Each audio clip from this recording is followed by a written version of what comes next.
Nous voici de retour. On va rentrer directement dans le vif du sujet. Euh, la page staff, on a pas mal de postes qui étaient à pourvoir. Donc, comme on en avait parlé la dernière fois, 0/1, c'est-à-dire qu'il nous manque un responsable de la formation des jeunes. Alors, on n'est pas obligé d'en avoir un, hein, mais le mieux, c'est quand même de remplir. Et étant donné le faible nombre qu'on nous propose d'avoir au niveau du staff, là on voit, bon bah l'entraîneur c'est moi, on s'en balèque, un responsable de la formation des jeunes, deux préparateurs et un responsable des analyses de performance, c'est vraiment que dalle. Si tu veux vraiment pouvoir faire progresser tes joueurs et avancer, des préparateurs il t'en faut beaucoup, il faut au moins un mec pour les gardiens, un mec pour la condition physique et faut pas que tu te retrouves tout seul à gérer tout le reste, c'est-à-dire tactique, je vais vous montrer, tac pack. Hum, tout ça là. Donc gardien, il faut un préparateur des gardiens au moins pour gérer ça. Pareil pour la condition physique, il faut au moins un mec pour te gérer ça. Là tu vois par exemple, moi mes attributs ils sont à condition physique 1, détermination 3, niveau de discipline 2, motivation 3. C'est de la merde, mais ça on le savait, on a pré-rempli tout ça ensemble. Par contre ouais, il faut un mec qui soit capable au niveau conditions physiques, je sais pas, de monter au moins je sais pas, à ce niveau-là, c'est minimum 7-8 quoi, sinon ça va pas avancer grand chose quoi. Préparateur coup de pied arrêté, on n'a pas du tout pour l'instant la possibilité d'en avoir un, mais il y a un poste dédié à ça depuis cette année dans les nouveaux Football Managers. Et pareil, donc nous on va se retrouver à devoir faire défense, tactique, technique, jeu offensif, tactique, technique, possession, pareil. Ça fait beaucoup. Là, l'idéal c'est d'avoir au moins deux mecs pour t'aider. Ça va être compliqué. Nous, on a possibilité de prendre un adjoint, donc celui qu'on avait déjà sélectionné la dernière fois, normalement il devrait signer. Et ensuite j'ai fait mes recherches de mon côté, ça m'a vraiment pris quasi une heure tellement c'était chiant. Personne voulait venir. Il fallait toujours baisser les niveaux de caractéristiques parce que les mecs voulaient. Enfin, c'est trop petit club pour eux quoi. Ego de malade. Donc trop chiant. Mais hop, je me suis fait une liste et j'ai réussi à trouver tout ça. Donc j'ai fait des propositions de contrat. Il y en a c'est sans contrat, enfin sans contrat, donc c'est des salaires bah, à zéro quoi. Donc ça c'est cool, ça nous fera gagner pas mal de thunes. Par contre, il y en a d'autres qui étaient gourmands, dont Monsieur lui là, le responsable du recrutement. Mais en même temps, je vais avoir besoin de lui parce que je ne connais personne comme joueur. On va avoir besoin d'aide. Donc un entraîneur adjoint, c'est celui qu'on avait vu la dernière fois, 8 partout. C'est pas terrible, mais pareil, ici, il pourra m'aider au niveau technique, offensif et défensif. Bon, c'est lui qu'on mettra sur les entraînements techniques, je pense, et moi je prendrai la tactique. Qu'est-ce qu'on avait d'autre? Donc, responsable de la formation des jeunes. Si je dis pas de conneries, lui aussi peut nous aider au niveau des entraînements, je crois. Et lui, je l'ai pris. Je l'ai peut-être pris en préparateur aussi. Enfin, je sais plus. Il y a un mec que j'ai pris pour qu'il occupe deux postes. Mais bref, on verra ça tout à l'heure. Donc ouais, formation des jeunes, bah premier attributeur gardien, entraînement des jeunes, et ces deux-là là, pour savoir comment il va jauger le potentiel de nos futurs cracks, même si bon les cracks, hein, voilà, on verra si on en a. Entraîneur des gardiens, j'ai pris ce monsieur. Tac, pas terrible non plus, mais j'ai pas pu trouver mieux. J'ai cherché des mecs avec 10 en attribut, bon, ils s'en battaient la race de ma gueule, donc ciao. Qu'est-ce qu'on a d'autre? Responsable, analyse de performance, ça va m'aider quand même pour. Bon, il a des attributs de merde, mais bon, ça sera toujours ça. Ça va quand même pas mal m'aider ça pour analyser les. Je sais pas, par exemple, tu as toujours une petite analyse de données sur tes, je sais pas, ces 5 derniers matchs par exemple. Tu vas voir que tu t'es pris plein de buts dans ta surface, ou alors sur des frappes hors de ta surface, que l'adversaire passait tout le temps par l'aile gauche, enfin je sais rien. Et ça te permet toi de faire des petites corrections. Pareil offensivement, ils vont te dire ok, sur tous nos centres on a mis zéro, on a réussi à cadrer zéro tête, je sais pas, je dis une connerie. Bon bah là tu dois peut-être réajuster, et te dire ok on va peut-être arrêter de centrer comme des gogoles. On peut passer sur le côté quand même, mais il va falloir donner comme consigne aux joueurs sur les ailes de centrer moins en gros ou se débrouiller pour que ton jeu passe moins par les ailes. Tu te débrouilles. Mais ça, très intéressant, et du coup, il m'en fallait absolument un. Et comme j'avais la possibilité, ici, là, d'en avoir un, analyse de performance, bah, j'ai sauté sur l'occasion. On verra s'il fait le taf, mais bon. Et après, j'ai pris, ouais, donc pas mal de recruteurs. Donc j'ai pris ce mec-là j'ai dit quoi, responsable recrutement. Ouais, responsable de recrutement, donc c'est pareil, un attribut de merde, mais bon, il me fallait un truc correct. 8-8, c'est pas terrible, mais ça suffira. Et après, j'ai pris deux mecs sans contrat, enfin sans salaire, pareil, 8-8. et lui 7-7. Donc pas terrible, mais connaissance approfondie de l'Angleterre, donc logique, il est anglais. Et voilà, il manque quoi? Des kinés, très important, parce que le jour où t'as un mec qui se pète, bah c'est mieux de savoir, un, combien de temps il va être indisponible, et deux, bah, qu'il y ait quelqu'un pour lui masser la prostate, parce que sinon, on va pas avancer beaucoup, quoi. Donc, responsable des kinés, ce monsieur, et la dame, kiné, parce que je crois qu'elle a des attributs un peu moins. Ouais, tu vois, il y a 14. Donc lui, je sais pas pourquoi il a accepté de venir, mais tant mieux. 14, c'est le mec avec les plus grosses stats que j'ai trouvé. Après, bon, c'est un kiné, hein, ça fera pas non plus la diff sur le terrain. Et L8, sachant qu'on a possibilité, si ça se passe bien, et si on a envie de rajouter une petite dimension un peu cool, un peu culture d'entreprise, j'ai envie de dire, on peut envoyer ces mecs-là en formation pour que leurs attributs progressent. Exemple, entraîneur adjoint, il est jeune, 29 ans, là on va voir ce que ça donne. 8-8, si ça peut monter au-dessus 10, bah ça serait top, tu vois. Donc hop, alors là j'ai pas la possibilité, je sais même pas, ça se trouve il faut peut-être que ton club ait un statut pro, mais je suis pas sûr. Mais ici dans Vue d'ensemble, normalement tu peux envoyer en formation et ensuite il faut que ça soit validé par la direction. Direction que je ne connais pas encore, mais avec qui on va être forcé de bien s'entendre si on veut que les choses se passent bien et que les médias ne nous cassent pas les, les parties, on va dire, avec ça. Le staff, c'est bon. Comme j'ai dit, ça m'a pris 1 heure, quasiment. Pareil, j'ai dû... Donc, en regardant le calendrier, j'ai vu qu'il y avait déjà 3 matchs amicaux qui avaient été faits, 3 victoires. Ok, les mecs sont des boss, mais bon, ça a joué contre, hop, des semi-pros, hop, des semi-pros, hop, des semi-pros. Bon, on est semi-pro aussi, mais ça a joué contre des divisions inférieures. Il n'y a même pas le logo officiel, donc c'est des divisions inférieures. Moi, j'ai demandé d'autres matchs amicaux. Alors, calendrier, tac, tac, tac, tac, tac. Nous sommes le dimanche 16. 3 matchs ont été effectués. Moi, j'ai mis un match, si je dis pas de conneries. Hop, hop, hop, hop, hop. Hereford, il y avait déjà. Ah, ok, ils ont pas noté ce que j'avais pris. Si je dis pas de bêtises, j'ai pris un match là, le 23, un match à Hereford qui était déjà mis, et un match le 30. Donc voilà, ça va me permettre de voir en 3 matchs un peu de quoi ils sont capables. J'ai pas mis plus parce que déjà ils ont fait 3 matchs, donc physiquement ça commence déjà à être assez rodé. Et puis de toute façon, si tu enchaînes trop les matchs dès le début de saison, bah tu vas arriver bien en forme, mais ça sert à rien de forcer non plus, quoi. Et il faut aussi avoir de quoi s'entraîner.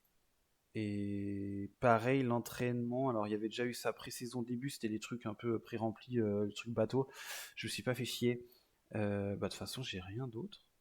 Ok, donc vraiment, quand t'es pas pro, tu t'as pas d'autre choix, quoi. C'est vraiment pré-saison début, milieu, fin. Et en gros, ça te remplit en gros le physique, les entraînements basiques de joueurs de champ qui vont te développer les attributs de tes joueurs. Mais à ce niveau-là, j'ai un peu du mal à croire que ça sert à quelque chose. Mais de toute façon, si ça ne sert à rien, les autres entraînements un peu plus, je sais pas, techniques que tu vas faire vont servir pas à grand-chose non plus. On le fera quand même, hein, parce qu'on a envie que notre équipe elle joue bien. Mais, euh, mais bon, à ce niveau-là, quand t'as que 2 entraînements quasiment par semaine, difficile de progresser. Donc ouais, staff c'est fait, calendrier c'est fait, avec les amicaux et l'entraînement c'est fait. Eh bien je crois qu'il est temps d'aller nous présenter à l'équipe, hein. Qu'est-ce qu'il nous dit l'agent là? Je pense que le moment serait bien choisi de vous présenter. Bah ouais, bah c'est parti, réunion avec les joueurs. Oula, c'est directement à moi de parler, putain, il y a du monde. Oulala, caca culotte. Alors, euh, je tiens à me présenter à vous en tant que nouvel entraîneur et répondre à vos éventuelles questions.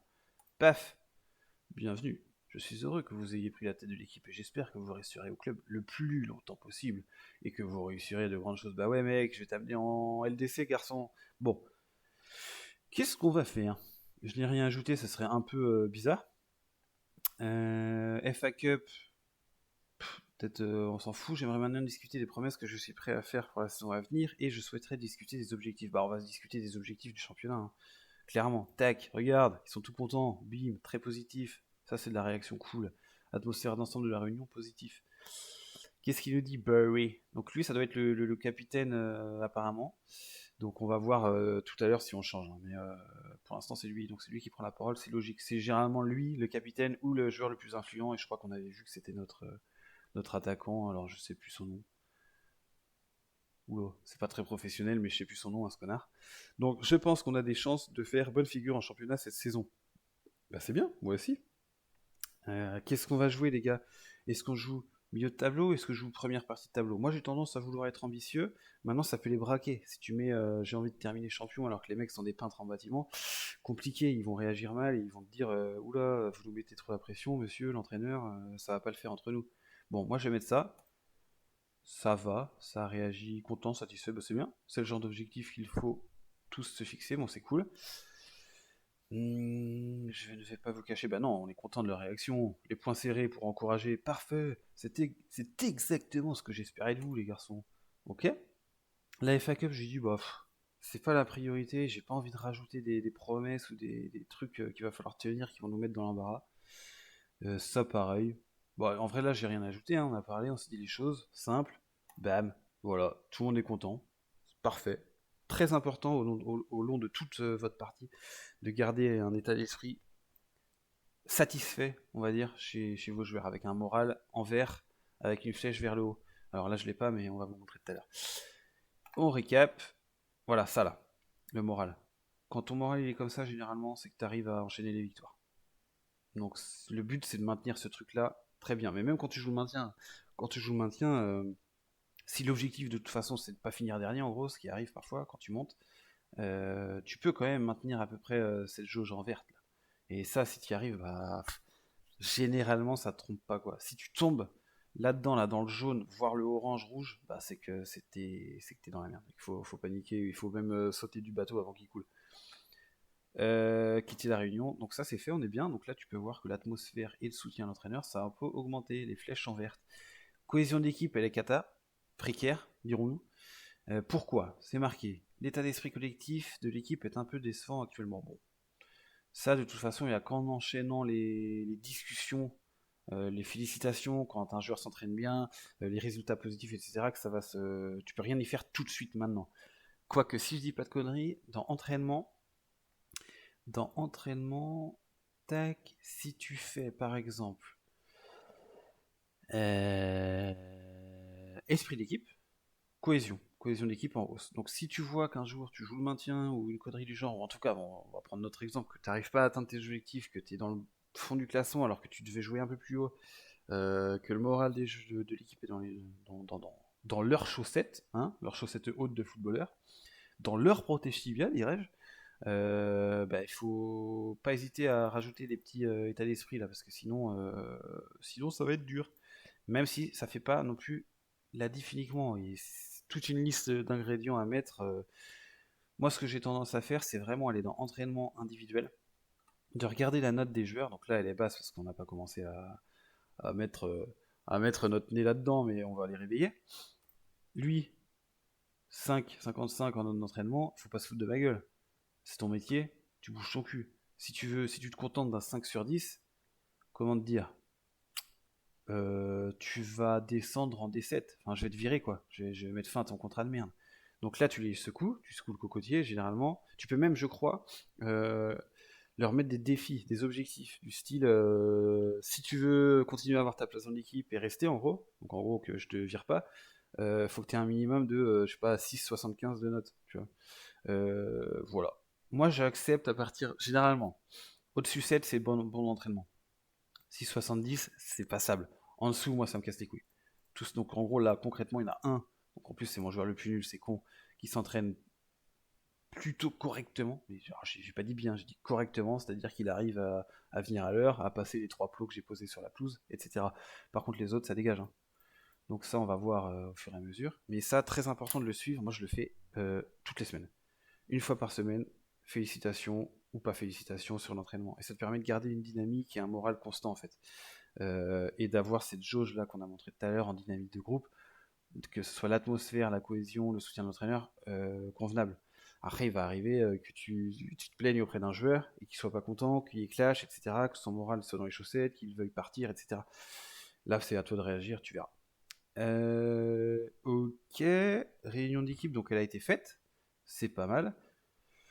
Bah, il n'y a plus qu'un, hein, j'ai envie de dire. Non, ce que j'aimerais bien regarder, c'est quand même donc la hiérarchie, mon avis dit. Donc c'est lui là, notre attaquant, qui est très influent. Donc lui, s'il avait des attributs de collectif et de leadership, on l'aurait mis capitaine si c'était, je sais pas moi, 13, tu vois. C'est pas le cas. Donc c'est pas lui qu'on va mettre capitaine. Par contre là, tu comprends. en le voyant dans le top de ta pyramide que tu as plutôt intérêt à le faire jouer, et que si lui il est pas content, généralement il va être suivi. Donc si lui il est pas content, tu risques de te retrouver avec 10 mecs pas contents, les mecs qui constituent son cercle d'amis en gros. T'as un cercle d'amis, je crois, alors je regarde pas souvent ça, mais il doit être dedans. Ben même pas. Putain. Bon bref, si lui il est pas content, potentiellement t'as lui qui sont pas contents. Chiant quoi, tu vois. Donc ils nous ont mis Blackman en vice-capitaine et Burry. Donc ce qu'on va faire, on va aller voir les attributs de tout le monde. Donc capitaine, plus important pour moi c'est leadership, mais il faut aussi que le collectif y suive. Alors là, tu vois, il y en a un qui se dégage, clairement, c'est lui, c'est Blackman. Leadership 14, donc il arrive en deuxième, troisième ex-aequo la position.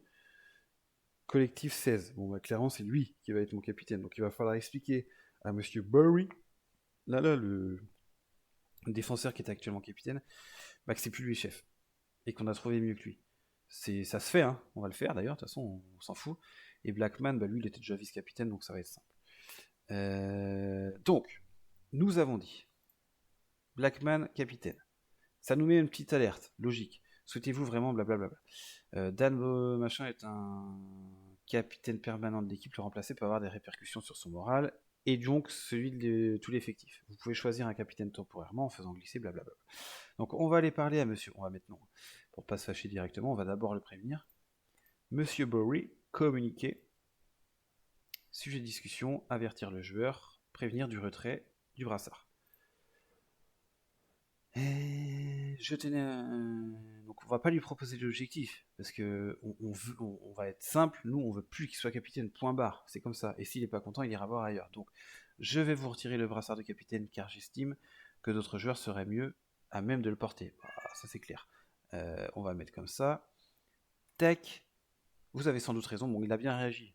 Bon, ça va. Tu peux arriver dans un endroit où le mec il pète un câble parce qu'il est plus capitaine. Je sais pas, tu t'appelles Pierre Sage, Peter Sage là. Tu vas voir la casette. Tu lui dis, écoute mon grand, t'es plus capitaine, c'est Ryan Cherky. Bah logique que le mec il panique. Enfin, ils sont pas contents. Je suis d'accord avec lui, tu vois. Là, c'est pas le cas. Tant mieux. Tac. Récap. Regarde, son moral a même augmenté. Son moral a même augmenté. C'est parfait. Ça, c'est incroyable. Bon allez, on quitte. Donc du coup, on a dit Blackman capitaine. Hop, Blackman capitaine. Maintenant, il te faut un deuxième. Le mieux, c'est de mettre des mecs qui vont jouer.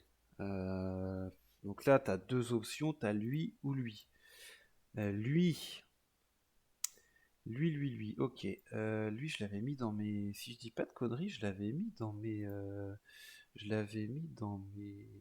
défenseurs titu. Ouais, bah je l'avais mis en premier. Je l'avais mis en premier. C'est peut-être pas forcément le. Il est pas fou, hein. Alors, on va regarder. 9 en tête, 9 en marquage, 9 en tacle. Donc il a une moyenne de 9, un placement à 11 et une agressivité. Il est pas mal parce que détente verticale 1m88, ça compense son faible jeu de tête. Il va quand même te prendre les ballons globalement. Après, c'est marquage et tacle, il est pas fou, mais en même temps, il compense avec un placement correct. Ok. Il a joué à un bon petit niveau quand même, l'ami. C'est le niveau le plus bas d'ailleurs actuel. Là. Oui, il a jamais joué en dessous. Ok. Ok. Bon, soit on met lui parce que c'est l'ancien, soit on met lui. Mais lui, est-ce que je vais le faire jouer tout le temps? C'est pareil, alors que c'est un bon dribbleur. Et c'est le mec qui va tirer mes coups de pied arrêtés. Il a un bon leadership. En vrai, j'aurais tendance à le mettre lui. Parce que lui, s'il est mauvais. Ok, pour l'instant, on va mettre Rasulo. Parce que leadership, c'est quand même le plus important, je pense. Leadership, c'est capacité d'un joueur à influencer sur les autres. Et ses coéquipiers se mobilisent souvent autour de lui. Ok. Pareil pour lui. Écoute, il y a plus de chances qu'on fasse jouer régulièrement lui. Donc ses coéquipiers ont tendance à se mobiliser autour de lui. Si lui n'est pas content, ça va être chiant. Donc on va mettre lui. Hop. Et puis ça a le temps de changer. Hein, si jamais on n'est pas satisfait, ça changera. On va le mettre lui en numéro 3 si jamais il y a des besoins. On va essayer peut-être d'en trouver un dernier. Pas terrible, pas terrible, pas terrible, pas terrible. Bon, on va laisser comme ça et puis on verra. On improvisera si jamais les trois se pètent en même temps. Donc capitaine c'est bon. Capitana c'est bon. Bah écoutez, on va avancer. Hein. Donc là on a un match C'est marqué dans 10 jours, mais j'ai fait une proposition à des teams pour qu'ils acceptent mes matchs amicaux. Donc ouais, bah, ils ont accepté, donc c'est parfait. Avent et Concorde. Donc ce qui fait qu'on a un match dans 6 jours. Hop, entraînement.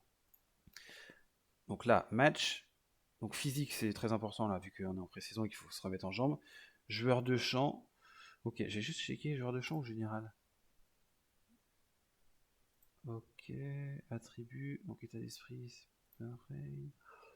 En légère hausse, et là, en légère hausse, en légère hausse. Ok, là c'est plus vraiment les attributs individuels, et là, c'est plus des trucs tactiques en fait, un peu. Enfin, même pas. Mais communication. Tiens, on va mettre un général, un joueur de champ. On va partager les tâches. Un général, un joueur de champ. Et je pense qu'on va faire pareil ici.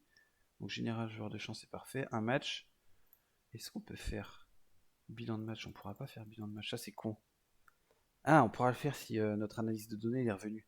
Comme ça permet de faire un point sur le match précédent, mais en fait, enfin, ça c'est dans notre tête, si on a envie de se faire un délire RP, mais en réalité, c'est l'apprentissage des rôles individuels qu'on va mettre à nos joueurs. Donc, on changera ça, on verra plus tard. Parce qu'en gros, là, dans Tactique, que je n'ai pas encore fait et qu'on va faire ensemble, je sais pas, tu veux que ton équipe elle approche constamment une mentalité prudente pour pas se faire prendre par l'adversaire et en gros jouer en contre avec par exemple des transitions rapides, tac, contrées, tac. Par exemple, si tu veux qu'ils apprennent ça, cette stratégie, bah, il va falloir constamment faire des entraînements hop, de préparation de match. Là, je sais pas si on a ça, préparation de match, match d'entraînement ou tactique de match, mais match d'entraînement c'est un peu plus efficace selon moi, mon expérience en tout cas. Ils vont apprendre les attributs rôles individuels, etc., etc. Connaissance de la tactique, hop, ça va monter. Et pareil, si tu as ici un bilan de match, ce qu'on va essayer de faire tout à l'heure avec notre analyse de données, après ton match, ça va faire exactement la même chose, ça va reprendre un peu les bases. Et à force de répéter ça, bah, ici dans ta jauge, tac, ici dans ta jauge de connaissances, elle va être pleine. Et quand ta jauge de connaissances elle est pleine, bah, tes joueurs ils sont plus à même de faire, enfin de réaliser ton plan de jeu quoi. Si tu veux faire des passes dans des petits espaces, de la transition rapide, jouer le hors-jeu, etc., bah, il vaut mieux l'avoir travaillé avant de le mettre en place.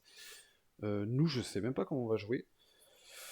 On pourrait jouer le contre et on pourrait faire les deux. Le contre, je sais pas parce que j'ai pas tant de joueurs si rapides. Si tu regardes, Wyatt 11-10, Mensa 14-15, donc lui il est assez rapide. Rasulo 11-10, pas terrible non plus. Et Weiss 11-10. Ok, ils sont tous autour de 11-10, donc c'est pas les joueurs les plus rapides. Par contre, ça touche ta balle. Technique, c'est ok là. Ok là. Bon, là, c'est de la merde, mais on va essayer de trouver un joueur.